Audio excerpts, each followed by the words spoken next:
जय जिजाऊ, जय भीम, जय बिरसा, जय लहूजी, जय मल्हार आणि अर्थात जय शिवाजी.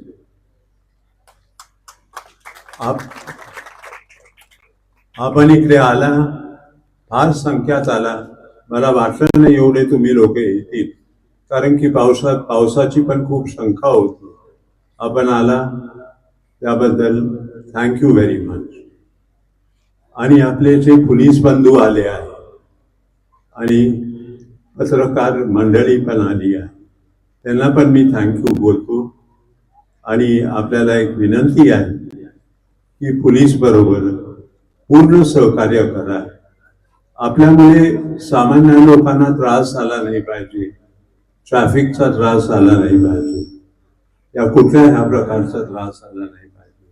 तर मेहरबानी करून त्यांना सहकार्य करा आणि आरामाने करायचं. आज ह्या 1 जुलैमध्ये जो दिवस पुऱ्या महाराष्ट्रात साजरा होतो, माझ्या वडिलांची जयंती, ती पहिल्यांदा पुसदमध्ये साजरी होते. पहिल्यांदा. ह्याचं मला फार दुःख आहे.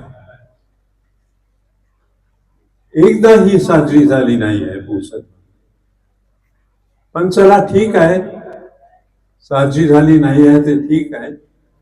मला माहित नाही काय कारण असेल त्याच्या पाठी, पण साजरी झाली नाही आहे. ऍटलीस्ट एक गोष्ट तर चांगली झाली, साजरी झाली. कारण की माझा वडिलांचा पुतळा मी एवढा चकाकता आणि स्वच्छ कधी पाहिला नव्हता माझ्या जीवनात. हा तर फारच स्वच्छ करून ठेवला या लोकांनी आणि त्यांचे मी मनापासून आभार मानतो. माझ्या वडिलांचे काही विचार मी तुम्हाला सांगू इच्छितो. सिंपल विचार आहे, पण तुम्ही काय त्यांचे विचार आहे ते ऐकून घ्या. मुद्दा नंबर 1, नेहमी माझे वडील जोपर्यंत ते मिनिस्टर होते, चीफ मिनिस्टर होते, या इतर काही पदावर होते, नेहमी त्यांनी फक्त महाराष्ट्राच्या विकासाच्या बद्दल त्यांच्या मनात नेहमी विचार फिरायचे आणि अर्थात पुसदच्या विकासाबद्दल फिरायचे. आणि त्यांचा आवडता टॉपिक म्हणजे शेतकऱ्यांना कसं सांभाळता येईल. कारण की शेतकरी पुष्कळशा भयंकर बिकट परिस्थितीमध्ये गुजरतो. त्यावेळेस पण गुजरत होता, आज पण गुजरत आहे. तर ह्याच्यावर अतिशय त्यांचे लक्ष होते. आणि मी एक गोष्ट तुम्हाला सांगतो, जर माझे वडील जर सत्तेमध्ये असते तर पुसदमध्ये सगळ्यांच्या डोळ्याच्या समोर जो 10 क्विंटलचा शेतकऱ्याचा मालमत्ताची जी लूट होऊन राहिली आहे, ते त्यांनी कधीही अलाव केले नसतं, कधीही बर्दाश्त केलं नसतं. आणि हे होऊन राहिलं आहे. लोकांना, सगळ्या लोकांना माहिती आहे. पण मला नाही वाटत कोणाची पण काही इच्छा आहे ह्याच्याबद्दल काही करायची.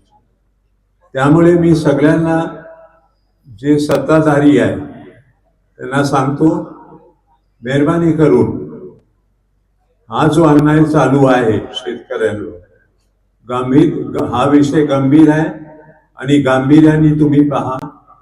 आणि जो कोणी दोषी आहे त्याला कायद्याच्या दर्यामध्ये जी शिक्षा देऊ शकतात ती तुम्ही लवकरात लवकर. दुसरा मुद्दा, माझे वडील दिवस रात्र फक्त विकासाचा विचार करतात. फक्त विकास, महाराष्ट्राला कसं एक बेटर राज्य बनवू शकायचं विचार करायला. त्यांनी कधीही दिखाव्याचं राजकारण करायला त्यांच्याकडे टाइमच नव्हतं. दिखावाचं राजकारण,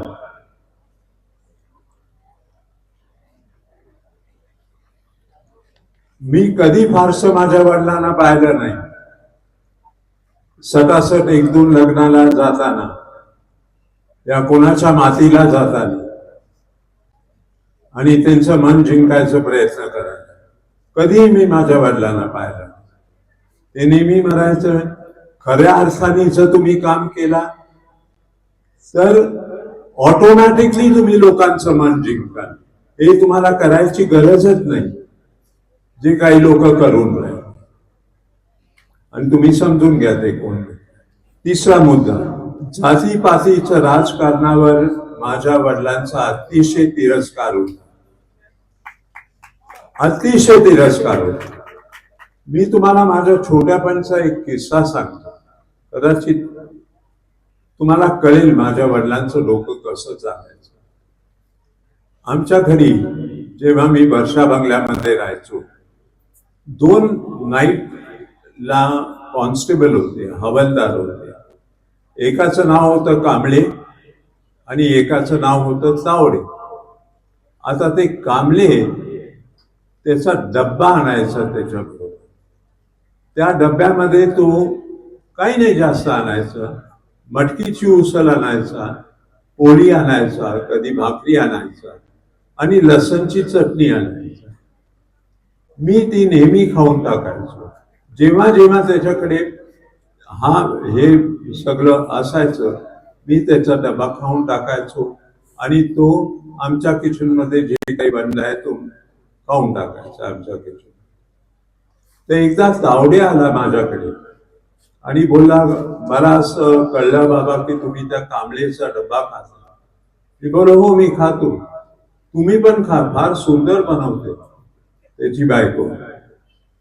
तो बोला, नाही ते तुम्हाला खायला नाही पाहिजे. मी म्हटलं, का नाही पाहिजे? बोला, तो महार आहे. मला काही कळलं नाही महार वगैरे काय.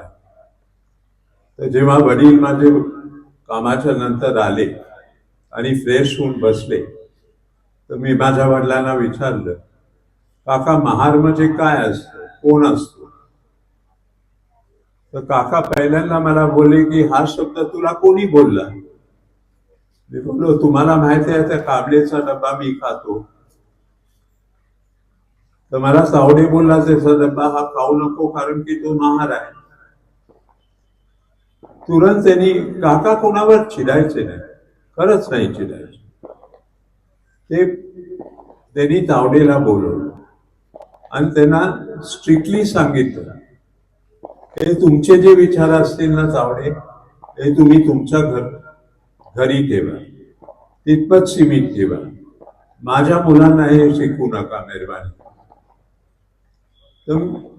तर मी माझ्या वडिलांना बोललो कारण की मला फिकीर होती की त्या मटकीची उसळ आणि लसूणची चटणी खाय. मी म्हटलं, पण आता मी एक्झॅक्टली काय करू, मी खाऊ की नाही ती? माझे वडील बोलले, जरूर खा, पण तू जरा मेक शुअर कर की त्यांना जेवण मिळेल, नाही तर तू डब्बा खाऊन टाकशील आणि तो माणूस उपाशी. मुद्दा 5, माझे वडील एवढे वर्ष मी त्यांना पाहिलो, कोणाला घाबरले, कोणालाच नाही. तो PM असू दे, प्रेसिडेंट असू दे, कोणाला कधी घाबरले, कोणाच्या मांडीवर जाऊन बसले नाही, कोणाला हाजी हाजी केलं. ते जसे होते, जसे होते ते जगाला दिसत. कारण की ते मी तुम्हाला दुसरा एक किस्सा सांगतो. जेव्हा मी छोटा होतो, पंडित जवाहरलाल नेहरू सर मुंबईला येणार होते आणि ते आमच्या बंगल्यावर माझे वर्षाभर येणार होते. तर पुष्कळ लोकांनी माझ्या वडिलांना सांगितलं की तुम्ही पाईप, तुमच्या लोकांना पाईप कळतो का, काय आहे? म्हणजे तुमच्या भाषेत म्हणजे चिल्लम, ती चिल्लम, त्याला तुम्ही लोक चिल्लम म्हणतात, त्याला पाईप. त्याच्यामध्ये टबॅको असते आणि लांब असतो आणि ते काकांना प्यायचा शौक होता. तर पुष्कळ लोकांनी काकांना सांगितलं की तुम्ही तो पाईप या चिल्लम जवाहरलाल नेहरू साहेबांच्या समोर पिऊ नका. तर माझे वडील बोलले, ठीक मी पिन, कारण की मला सवय आहे. आणि त्यांची जर काही ऑब्जेक्शन असेल, त्यांना त्रास होत असेल त्या गोष्टीचा, तर मी पण लगेच विचारून टाकतो. तर जेव्हा जवाहरलाल नेहरू आले, माझ्या वडिलांनी चालू केलं प्यायचं. तर जवाहरलाल नेहरूंनी पण एक सिगरेट काढली, म्हणजे नाईक साहेब जरा इसको भी जला दो. म्हणजे त्यावेळेसचे लोक कसे होते, त्या छोट्या छोट्या गोष्टीमध्ये पडले नव्हते. त्यांचे विचार फार वेगळे होते, फार उंच होते. जे आजचे नेते आहेत त्यांच्याहून फार फार उंच आणि फार वेगळे. पाचवा पॉइंट, त्यांनी नेहमी विरोधी पक्षांच्या लोकांना नेहमी जवळ केलं. त्यांना असं वाटायचं, आणि ते हे मला पुष्कळदा बोलायचं, विरोध म्हणजे काय, ते कसं आपल्याला का विरोध करतो. ते आपल्या विचाराला विरोध करतात. ते आपल्याला विरोध नाही करत. तर काही त्यांची आणि आपली काही दुश्मनी नाही. त्यांच्याबरोबर बोलायचे, त्यांचे मुद्दे काय आहेत ते ऐकायचे. माझ्या वडिलांचे काय मुद्दे आहेत ते विरोधी लोक ऐकायचे आणि कुठे ना कुठे मार्ग शोधायचे. पण कधी पण माझ्या वडिलांनी, तो विरोधी आहे माझा, फोन लाव रे त्याला दमदाटी दे, त्याच्या आई वडिलांना फोन कर, सांग म्हणजे तुमच्या मुलाला कंट्रोलमध्ये ठेवा. हे कधी माझ्या वडिलांनी केले. सहावा मुद्दा, कधीही माझ्या वडिलांनी कोणाला बदनामीचे राजकारण केले नाही. कोणावर फालतू आरोप लावणं, कोणाबद्दल वैयक्तिक गोष्ट बोलणं, वैयक्तिक टिप्पणी करणं. त्यांचे विचार फार फार मोठे होते. त्यांना टाइम नव्हतं या सगळ्या गोष्टींचा विचार करा. खरंच मी तुम्हाला सांगतो, आजकाल बेनामीचं जे राजकारण चालू आहे, त्यांना काही रुची नव्हती याच्यामध्ये. एक नवीन पैशाची रुची.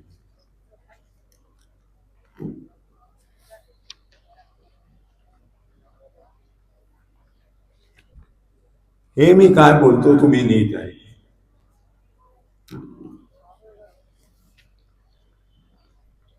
हा माझा सातवा मुद्दा आहे. माझे वडील पूर्ण जिंदगी त्यांची गेली सेवामध्ये. अफाट प्रेम त्यांना लोकांचं मिळालं, खूप प्रेम मिळालं. याचा काही प्रश्न नाही. जेवढं त्यांनी लोकांवर प्रेम केलं, 10 लाख पटीने तुम्ही सगळ्यांनी, तुमची आजी आजोबा आई वडील यांनी त्यांना केलं. तरी पण जेव्हा मी पुसदला येतो, मला 2 शब्दांचा अतिशय तिरस्कार आहे जे मला खटकतात. एक म्हणजे घराणं आणि दुसरा म्हणजे बंगला. समजून घ्या, हे घराणं अस्तित्वात आलं कसं? हे काय आकाशातून टपकून जमिनीवर पडलं का? हा बंगला आला कसा? परत कुठून बाहेर आकाशातून परत तो पडला का इथे जमिनीवर? या घराण्याला घडवणं जेवढा माझ्या वडिलांचा साथ आहे, माझ्या वडिलांची कॉन्ट्रीब्युशन आहे, त्याच्यापैकी 10 लाख लोकांची तुमच्या फॅमिलीची कॉन्ट्रीब्युशन, तुमच्या लोकांची कॉन्ट्रीब्युशन, तुमच्या आजोबा आजी आई वडील मामा मामी जे कोणी असतील. तुम्ही जर पाहिलं नाही वसंतराव नाईकांना, पण त्यांनी जरूर पाहिलं. त्यांनी इतकं प्रेम माझ्या वडिलांवर दिलं आहे, इतकं प्रेम दिलं आहे. 1951 मध्ये माझे वडील फर्स्ट त्यांच्या इलेक्शनला उभे राहिले. 1951 पासून 1979 पर्यंत जेव्हा ते मेले, ते एकही इलेक्शन हरले नाही, एकही इलेक्शन हरले नाही. का? कारण की तुमचं प्रेम इतकं त्यांच्याबरोबर. हो, काम पण चांगलं करावं लागतं, हे तर आहे. ही तर खरी गोष्ट आहे. मला आठवतं औरंगाबाद मध्ये हेलिकॉप्टर मध्ये जेव्हा माझ्या वडिलांचा ऍक्सिडेंट झाला होता, या मनगटात त्यांचे 3 हड्ड्या तुटल्या होत्या आणि ते हॉस्पिटलमध्ये बेडवर होते. हा पुरा असा फुग्यासारखा सुटला होता आणि त्याच वेळेस इलेक्शन होत. नॅचरली ते तिकडे जाऊ नाही शकले प्रचार करायला. ते बिना प्रचार करून तुमच्या प्रेमापोटी इतक्या प्रचंड मेजॉरिटीने ते निवडून आले. म्हणजे हे तुम्हाला काय सांग, हा घराणा बनला कसा? हा तुम्ही बनवला. या घराण्याची कोणाची ठेकेदारी नाही आहे. आणि जेवढा तुमचा भाग आहे, जेवढी तुमची कॉन्ट्रीब्युशन आहे या घराणा बनवण्यामध्ये, ती बहुमूल आहे. हे कधी तुम्ही लोक विसरू नका. आणि हे तुम्ही विसरून चाललाय. खरं मी तुम्हाला सांगतो, नेहमी मी जातो घराणं, आमचं घराणं हे, आमचं घराणं ते. अरे नेहमी मी जातो, बंगल्याचा आदेश आहे, बंगल्याचा आदेश आहे. अरे काय प्रकार आहे? नाही, खरंच मला सांगा, काय प्रकार आहे? कोणी कधी विचार केलाय? कोणी आत्मचिंतन केलाय घराणं कसं घडलं? कोणीच नाही केलंय. पण हे तुम्ही आत्मचिंतन करा, तुमची कॉन्ट्रीब्युशन तुम्ही बघा. आणि जेव्हा तुम्हाला लोक वोट मागायला येतात ना माझ्या वडिलांच्या नावाने, तुम्ही विचार करा, वसंतराव नाईकांच्या नावाने वोट द्यायचं की जो तुमचं काम करेल त्याला वोट द्यायचं? हे तुम्ही केलं नाही. आज मी आदित्यच्या टीमच्या एका मुलाबरोबर बोलत होतो. मी बोललो की तुम्ही लोकांचा 100 अडथळे तुम्हाला येतात, तुम्हाला दबाव येतो, तुमच्या आई वडिलांना फोन येतो की तुमच्या मुलाला सरळ ठेवा, पण तरी तुम्ही एवढं रिस्क करता. खरंच माझा सलाम आहे तुम्हाला. त्याचं उत्तर काय होतं? सर, आम्ही हे आमच्या भविष्याकरता करतो. हे कोण आहे मुलं? हे तुमच्या, हे गरीब मुलं आहे ना, ह्यांच्याकडे सत्ता आहे ना, ह्यांच्याकडे पॉवर आहे, यांच्याकडे काहीच नाहीये, पण तरी पण ते आवाज उठवत आहे. आणि मी खरंच तुम्हाला विनंती, हात जोडून विनंती करतो, माझा पाठिंबा या टीम बरोबर नेहमी राहील, आता पण आहे आणि नेहमी राहील. पण तेवढाच पाठिंबा प्लीज ह्या लोकांना द्या. यांचं काम स्वच्छ आहे, यांचं काम निडर आहे.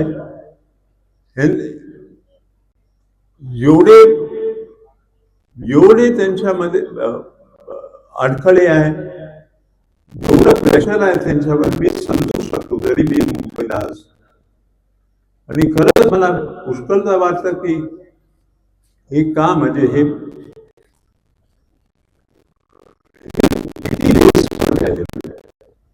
पण हे मी सोडलं नाही. आणि प्लीज मेहरबानी करून तुम्हाला सपोर्ट. आणि हे तुमचेच आहे, तुमच्याहून वेगळे नाही आहे. आता मला काही माझे मुद्दे सरकारापर्यंत पोचवायचे आहे, तर थोडे 5 मिनिटात मी इंग्लिशमध्ये भाषण देईन, म्हणजे आपले जे पत्रकार मंडळी जमले आहे त्यांना पण ते प्रकाशित करायला इझी पडेल. तर थोडं मला अलाव करा, एक 5-7 मिनिटं इंग्लिशमध्ये मी बोलू. My father came from a village called Pusat. Now, Pusat that time was totally underdeveloped. Mainly, they were forest dwellers who was later created tandas for themselves and slowly got into politics. And he had a meteoric rise because he got the support of the people due to the work he did. The people liked his work and supported him immensely. In the meantime,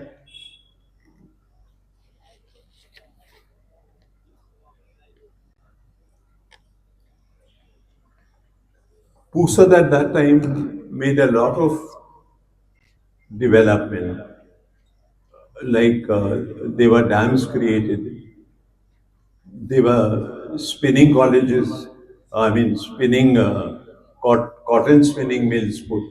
There were several educational institutions which people also started. There were jobs available. The roads were nice. And there was water.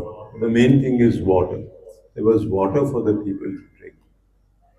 But look at the situation in Pusat. It is pitiable, abysmal.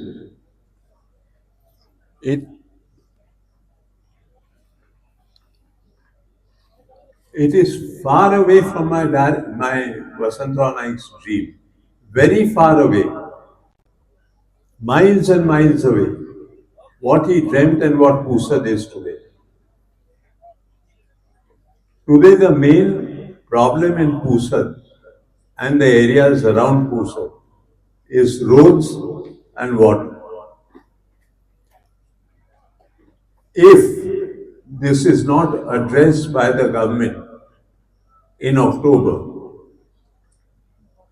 we will go on a hunger strike in October. Our team will go on a hunger strike in October and let us see if that opens the eyes of the government. मराठीमध्ये तुम्हाला थोडं सांगतो. जी आज परिस्थिती आहे पुसदची, या पुसदमध्ये काही सुधार झाला नाही. मेनली रोड आणि पाणी. ह्याच्यामध्ये जर सुधार झाला नाही तर आम्ही ऑगस्टमध्ये नक्की उपोषणावर बसू.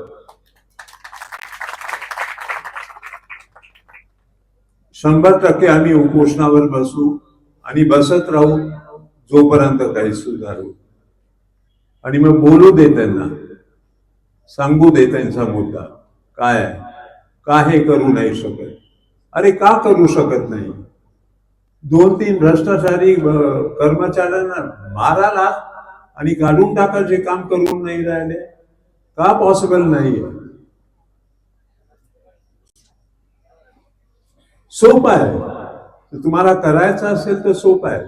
जर तुमची इच्छाच नाहीये करायची ती दुसरी गोष्ट, ते मला माहित नाही. पण काम तर होऊन नाही राहिलंय एवढं मला माहित नाही. का नाही होऊन राहिलंय मला माहित. पुष्कळ लोक सांगतात आम्ही मुंबईमध्ये राहतो. हे मी ऐकून दमलो आता. आम्ही मुंबईमध्ये राहतो. हो, आम्ही मुंबईमध्ये राहतो कारण की आमचे व्यवसाय आहे मुंबईमध्ये. आमच्या कर्मचारी करता आमचं काही कर्तव्य आहे. जे आमचे कर्मचारी काम करतात त्यांना प्रॉव्हिडंट फंड द्यावा लागतो, त्यांना ESIC द्यावा लागतो, त्यांना लोन्स द्यावे लागतात. कोणी त्यांच्या घरी आजारी असतो तर हॉस्पिटल केअर द्यावी लागते. आणि माझी आई नाही आहे, जोपर्यंत होती आम्ही आमच्या आईकडे बघत होतो. त्याच्यामध्ये पुष्कळ टाइम जायचा. माझ्या 2 मुली आहेत छोट्या, त्यांच्या एज्युकेशन मध्ये पुष्कळ टाइम गेला. ऐकून मी कंटाळलो. हे लोक तिकडे बसतात, त्यांना काय नाही.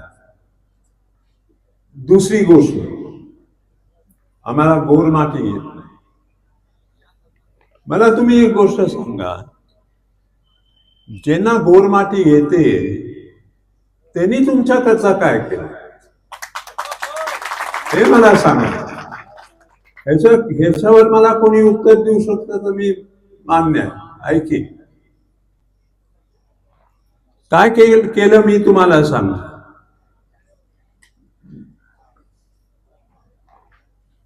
डोक्यावर पाणी भरायला लाव, तेवढंच केलं.